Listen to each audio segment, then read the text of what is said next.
with her hands on her hips. "Tell me this," she continued with a serious expression. "what will he say when he sees your scars?" she whispered quietly while gazing into my eyes through the reflection of the mirror. I balled my fist tightly on my knees as Rose glanced up from her book cautiously at the scene unfolding before her. "You don't know him at all." I shook my head once more at her insinuation. I wanted to tell her he'd already seen my scars, but figured it would only fuel her anger. Rose sat up straight on the bed, gaining my attention as she stared at me grimly. "I know Edward more than I'd like," she said quietly, looking almost apologetic. "He can be cruel and harsh and selfish," she concluded in a spiteful tone. I swung my head around, making all of my newly curled locks bounce around my face. "You know an Edward that you both created out of convenience," I spat at Rose as she sat on the bed looking pretentious and utterly annoying. Their assumptions were all half-made, never thinking to look past his actions or question his intentions. Alice huffed, making me shift my furious gaze back to her, as she spun around and walked away from me. "Fine." She threw her hands up in exasperation before she spun around to face me with a very Alice-like sneer on her face. "But when Edward Cullen goes around telling people about how he made it with the freak next door, don't come running to me," she spat while flopping down on the bed next to Rose, who looked taken aback by her outburst. I blanched, recoiling, as if she had just physically struck me while she crossed her arms over her chest unapologetically, and glared at me with narrowed eyes. Half of me wanted to cry, and the other wanted to fly over to the bed, and slap her across her condescending little face. I did the next best thing. I stood up from the vanity and turned to the door, walking towards it while the stupid red fabric of the ugly gauzy skirt scratched against my skin. I paused at the doorway, blinking back tears of both hurt and anger as I turned to face her, and Rose sitting on the bed. I eyed them through somewhat blurry eyes as they lounged beside one another. They were the epitome of what I put up with every day, and I cursed myself for allowing them to treat me as if I were the same for 2 hours. I wanted to make them feel awful. What I was about to do wasn't fair to Edward, but what they were doing was far worse. "Edward is fucked up," I stated in a quiet voice that was far steadier than I felt. I ignored Elisa's obvious nod as she raised her eyebrows in agreement. "But you would be too if you had to watch your father burn to death in house fire, when you were just a child." I spoke hurriedly, as the words felt like flames escaping my throat. I enjoyed the way their eyes widened as I continued spitefully. "And you'd be even more fucked up if your mother discarded you like a piece of trash after it happened." I narrowed my eyes as my voice faltered with the memory of the paper heart.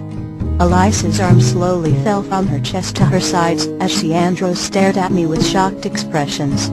I was hoping they were already feeling awful as I prepared myself for my next words. "But people like you are more fucked up than Edward has ever been." I spoke through clenched teeth once again, as the tears threatened to push their way through my eyelids. "Because you're too busy being superficial drama queens to notice anything else," I continued as I blinked the tears back furiously, and used my blurry vision to stare Alice down with a sneer that matched her previous expression. "And he's the only one in this whole town who has never treated me like a freak." I spat the last word at Alice venomously.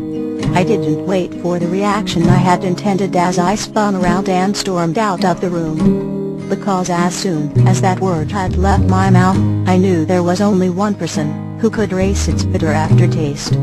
I ran down the hall and to the living room, grabbing my hoodie from the couch and throwing it on carelessly as the tears finally spilled over and trailed down my cheeks. I swatted them away in annoyance and slid my bare feet into my bulky rain boots before I bolted to the door, swinging it open and slamming it angrily behind me. I took a moment on the front steps to realize I couldn't climb the lattice in the light of day, as my tiered skirt billowed in the cold breeze. I bounded down the steps and decided to just go to their front door for once. I didn't even bother drawing my hood up.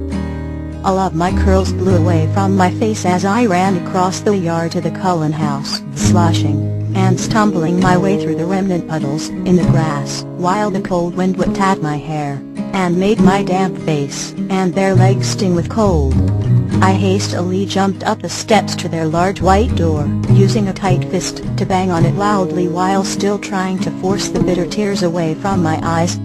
The chances of Edward being the one to answer the door were slim, so I stepped back, wringing my hands and waiting impatiently for someone to answer. And just as I was about to begin banging again, the door opened. Emmett stared at me wide-eyed from the doorway as I began pulling at the ends of my hoodie sleeves nervously. "Edward."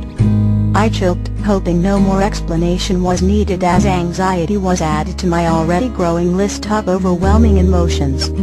He knit his eyebrows together and stared at me blankly for a moment before finally nodding. "I'll go get him," he replied quietly with a glance over his shoulder, before shifting his attention back to me. "You can come inside and wait," he asked uncertainly with a concerned expression. I nodded quickly, still picking at my sleeves and feeling endlessly relieved when he simply disappeared into the foyer, leaving the door wide open for me.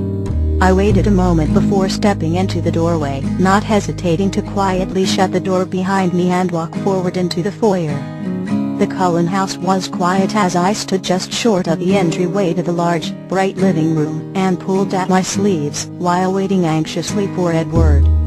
I had never just shown up before, and I was hoping he wouldn't be upset as shifted my bare legs uncomfortably, finally realizing what I was wearing, and becoming more agitated as I gazed down at my pale, somewhat scarred legs for what seemed like an eternity. The sound of footsteps made my head snap up as Edward appeared in the living room. He was wearing a dark shirt and jeans, while he ran his hand through his messy hair with an annoyed expression, and made his way to the foyer with his face pointed downward.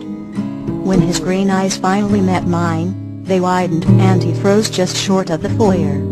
I didn't wait for him to come to me, I just cleared the distance between us as he eyed me in confusion, running at him and throwing my arms around his waist in a desperate embrace.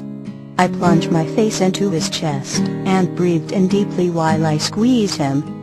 He slowly returned the embrace after a moment, wrapping his arms around my shoulders and stroking my curly hair while lowering his face to the top of my head.